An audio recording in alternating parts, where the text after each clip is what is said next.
Nongialam kabalang Katholik na East Khasi Hills Badri Boy District kila Iakynduh iki bor bapenyat ya katanat penroy ya Koit Khiah habiang ki hall parish cathedral lajum khra banya mirjumut halor ki kam penroy bat kentiu ya Koit Khiah jong ki pat ba ha kajela Hagani ka Jingalang ladon lang Most Reverend Archbishop Victor Lindo, Shillong Archdiocese, kakong RM Kurba, Deputy Commissioner, East Khasi Hills, Dr. R. Alia, Director of Health Services, Dr. E.L. Kharmuti, District Medical and Health Officer, Dr. V. Lalu, Ortho Specialist, Patki Padar, na East Khasi Badribhoy District.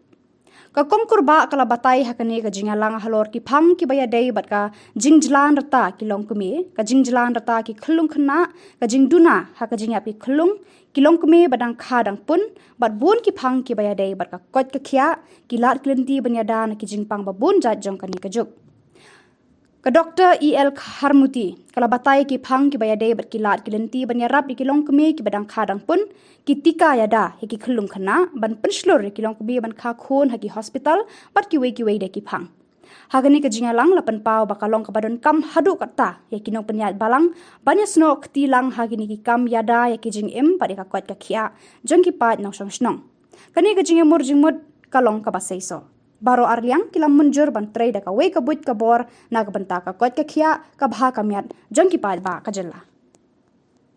For Meghalaya is 30 deaths per 1,000 live births compared to Kerala with 6 and the world with 29. This is a source from the NHFS4.